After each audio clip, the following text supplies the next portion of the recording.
all shapes and sizes, kinky ones, long ones, short ones, thick, short ones, thin, tall ones, you know.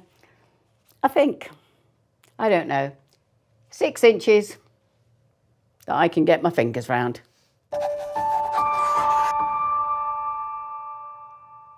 Hi, my name is CarolineVee. I'm an escort. I've been doing it for 6 years, and I'm here today to answer all those lovely questions that you've been dying to ask an escort, but you wouldn't like to ask to their face. What is your rate per hour and what's included? Okay, my rate per hour is 120, and basically it includes most normal things. So it's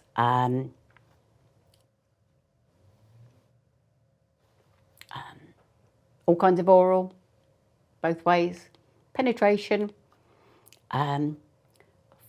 basically fulfilling the fantasies that most guys have had for most of their lives and would like to find a granny like me to fulfill them. The list is quite endless because they all have a different fantasy.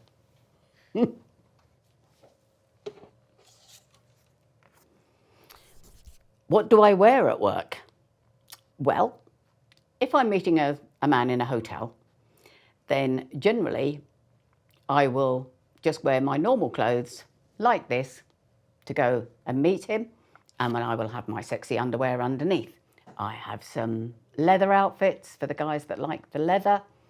I have body stockings, all just sexy things that guys are turned on by, really. How young is your youngest client and your oldest? My youngest client was 20. Very shy boy.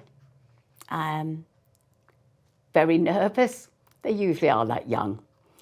And my oldest was, now that's debatable. I had a man come to see me, and on his profile it said he was 71.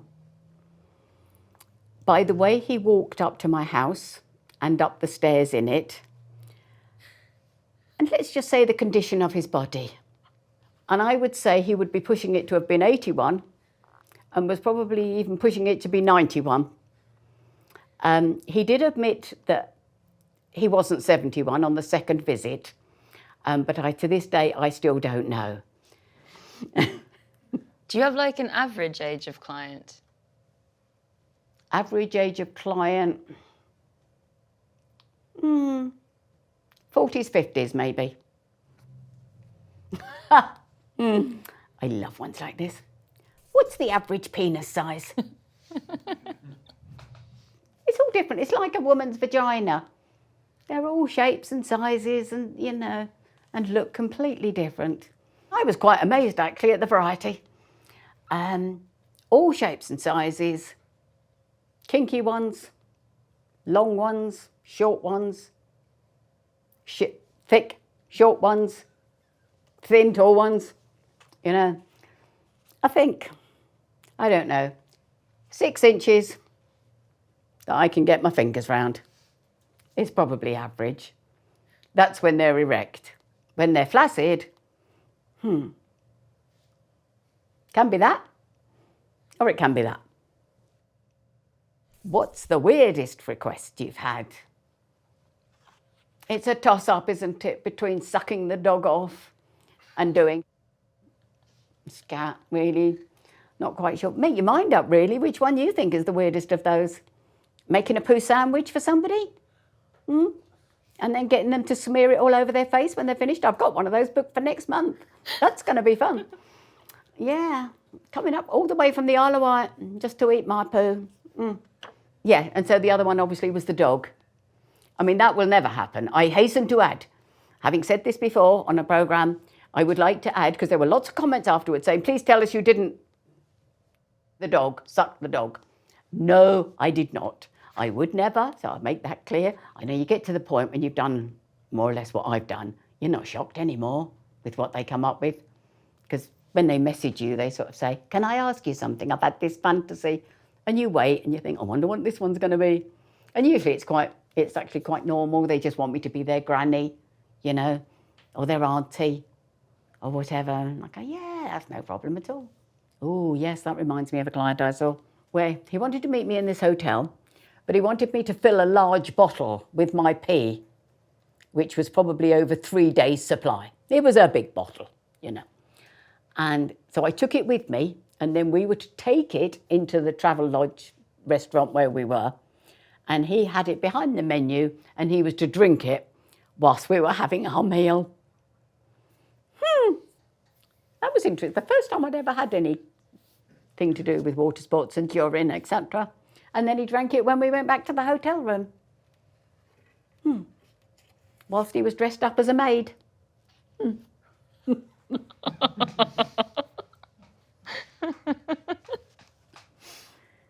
Do I orgasm at work? I have never, unfortunately, had an orgasm with a, shall we be polite here, with a penis. With fingers, or with a tongue. I'm longing for the day when that happens, but it has come close a couple of times. But no, it is with my toys, unfortunately, but because they're guaranteed. Unlike fingers, tongues and men, it's so much easier. And they love watching me. Because if they haven't come by that time, that certainly finishes them off. What's your favourite sex position? Now, that is always another interesting question that usually guys ask. This may surprise a lot of people, but I don't actually have one because it depends on the size, body size, and shape of the penis that is attached to them. So, depending on those two things, different positions work better. So it's not a case of, I mean, I love cowgirl, you know, because you sit on top of one and at least you've got the control. Not particularly a fan of missionary, but a guy on top with me legs up around his waist, pretty good. I did a video a couple of weeks ago and never done one before where this guy, who's called Bob the Builder, and one of my clients wanted to see me being from behind. And I'd never done that before, but we gave it a go and it worked very well. So we're going to try that one again. But again, I think it was, again, to do with the body sizes and shapes. For men, doggy is the favourite, I think. If anybody would like to confirm. Can you give us an example of some dirty talk? Okay, you dirty little... Come on, get your out. Come on, come and show us what you got in there. Oh, is that it? Oh, that's a pathetic little thing, isn't it? What do you expect me to do with that? Oh, God. So why did you come to see me then? Did you want a nice little granny, you know, polite and nice and sweet, you know, wouldn't do anything? Or do you want somebody that talks dirty like a... Eh? What do you want? Name it, I'll do it for you. Have I had sex today? Will you? Some people think sex has to be penetration. For me, that's not the case. Sex can be a... And I did give a today. Got a very nice friend who I call Mr. Stiffy because from the moment he walks in the door, he's until he leaves or until he shot his load. So he comes around fairly frequently. He does odd jobs for me in the house in exchange. But he doesn't last very long, bless him. Okay, so I don't have to suck very long before he shoots his load. Occasionally he will get inside, but again, it's a 30-second job.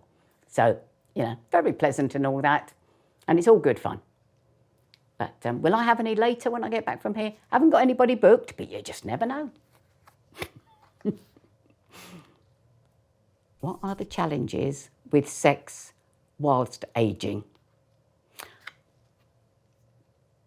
Now, are we referring to me as the escort or as the guys that come to see me, the clients? With me, as a 70-year-old lady, my biggest challenge is hormonal. That once us ladies have been through the menopause, we have a few issues. But one of the things that I found out after I'd been escorting for a while was that one of the things you get is a dry vagina. Okay, for a lady. And so sex was becoming painful. Bit of a problem as an escort. So, but it was picked up when I went for my normal check at the STI clinic. And so then the cream she suggested didn't really work. And you get infections, not STIs, but kidney infections and stuff as well as women. Okay, so went to see my normal doctor and he prescribed a different cream, which I can use twice a week, and then a lube on the NHS. How wonderful is that? As an escort, I can have my free lube anytime I like, which I apply down there, and now everything's wonderful. It's sex, and for me, as I say, I've got this guy who I've known for about 8 years, and he can, for England, he can keep going for 2 hours, and he's my age, so it had nothing to do with age. It was just the fact that he was good. So 10 years later, is it any better than it was 10 years ago? No, it was just as good. What is your kinkiest fantasy? I can't think of what fantasy that I've had. Well, maybe I could call it a fantasy. Hadn't really thought about it like that. But during lockdown, I would have liked to have got Rishi Sunak and Boris Johnson in a room and have paid a dominatrix to come and beat the out of them.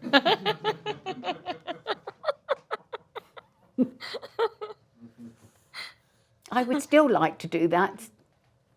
Is there like a most common fantasy that people come to you with, or is it just... It's the granny one. Yeah. Seems to be the granny one. Because when they were younger, they would go and visit, they would either go and visit their granny, or their granny would come to visit them, and they'd kind of ogle at them and wonder what was up the skirt, you know, and watch and look at the stockings and have thoughts about, you know, playing with them and seeing what knickers they had on, or so they've had these ideas about a neighbour or an aunt or somebody older than them, much more mature, and they think, I just really like to do the business with them and see what it's like. What's your body count? Is like how many people have you had sex with? That was the first thought that came to mind. It's probably about 1,000. Because I saw several hundred when I was swinging, because we did it on a regular basis. And when I go away touring, which is basically to go to a town somewhere in the country and then have clients, I probably would have 2 or 3 a day. But then some of them are repeat, you know, so it's like, how many times have you, or how many different people have here? A lot. How did your friends and family react when you told them what you do? My friends, thankfully, well, actually no. Okay, I've got a mixture of friends. Some who are very broad-minded and said, good on you. I think that's wonderful and amazing, and if you're happy and you're safe, then good luck to you. Then I have some other friends who are Christian friends who I knew many years ago when I was a Christian. For 40 years not having sex. So that's another reason why I'm doing it now, because I'm making up for lost time. How broad-minded is this? They're in their 90s, bless them. They have a pretty good idea what I do, but they still love me, and they're still really close, good friends, which is wonderful. And then there's the family. kind of left them till last, which they wanted to meet a few years ago to discuss how we'd drifted over the past few years. Then I didn't really want to, because I thought, really? No, we've got nothing in common. Why would I? I know why we've drifted, because I know what you think about me. And I don't want to spend time with you. But all I got was a very interesting email that said, in view of certain revelations in the media, it was all very formal, you know. In view of certain revelations in the media, we've decided a meeting would not be helpful. Read into that what you will. So I replied saying, if it's about the swinging, you know, you will not find an occupation in the land, whether it's your dentist, your doctor, your MP, you know, whoever, who doesn't swing. They're everywhere. If it's about the porn, which I kind of thought it might be, then all I'm doing is providing a service, you know, to all those men out there who like to twice a day, you know, in the morning when they get up with a hard on and they need something to do. There are millions out there, trust me. Am I bothered? No. As Catherine Tate would say, bothered? No. Good luck to them. If they're happy, that's great. But don't judge me, you know, because I am who I am. Like it or lump it. And I said, there is no amount of money that you could pay me to but if I had done it and done it well, I could have progressed to a horse, you know.